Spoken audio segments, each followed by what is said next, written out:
Hello and welcome to Dukascopy TV. The United Nations Food and Agricultural Organization and the OECD have said commodity prices this decade will be more expensive than last. Today I'm joined in the studio by Dmitry Chura from Eurofin Capital to discuss this with him. Welcome, Dmitry. Pleasure to be here. So first of all, can you tell me why do you believe food prices will be more expensive this decade? There's few issues, a few factors which have heavy impact on food prices. Such factors are the weather, the demand for the crops, the decrease in the yield of crops, and as well the moving of commodities towards biofuels. And last, and not the least, which impacts the commodities and the food prices, is the crude oil, the price of the crude oil. If you believe in the theory of global warming, we have been experiencing quite few anomalies with weather in the past 2-3 decades, and this has been influencing quite heavily the crop prices. If you remember, in 2011, we had in Australia the issues with wheat due to the floods, and wheat jumped. U.S. wheat prices for the U.S. wheat really increased over 100% within a matter of a couple of days. As far as the demand, the big player which came in really in the past 30 to 40 years on the market is China, and with overall growing population, we'll have the demand is there. So we'll have they should be providing.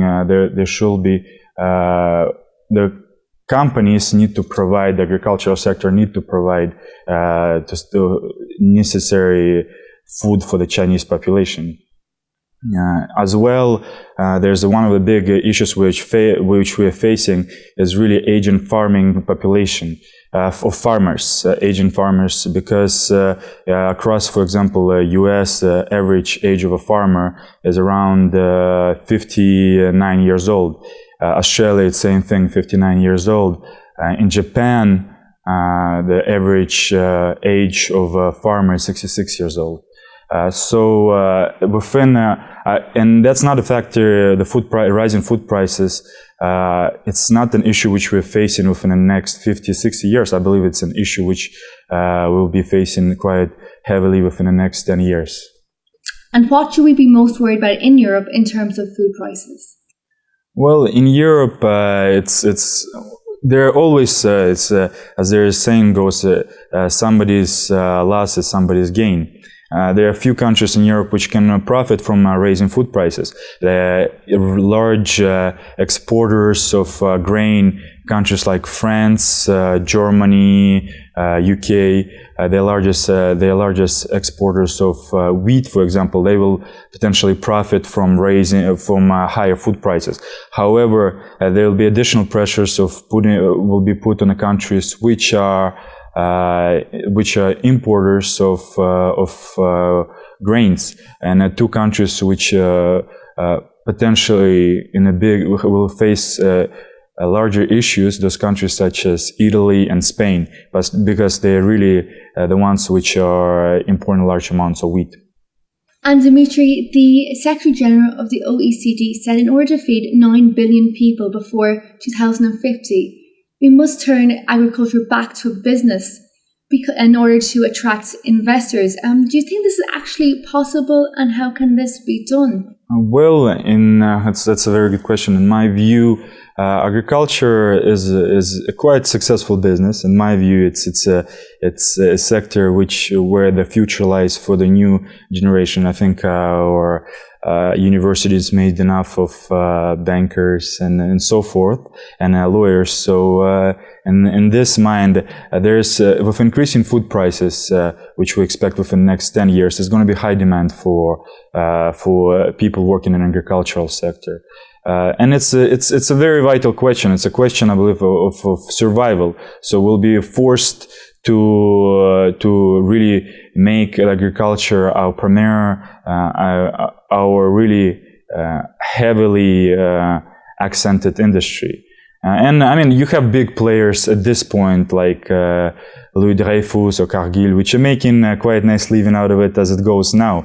Now the concentration is really replenishing the level of personnel on a farming level. So the farmers we have to have more farmers, more agricultural engineers. And I think that's the way it's going to happen, because really as the food prices increase, demand going to shift towards those professions, which are going to be higher paid than other sectors. So, and there's no other way but to switch towards the agricultural sector.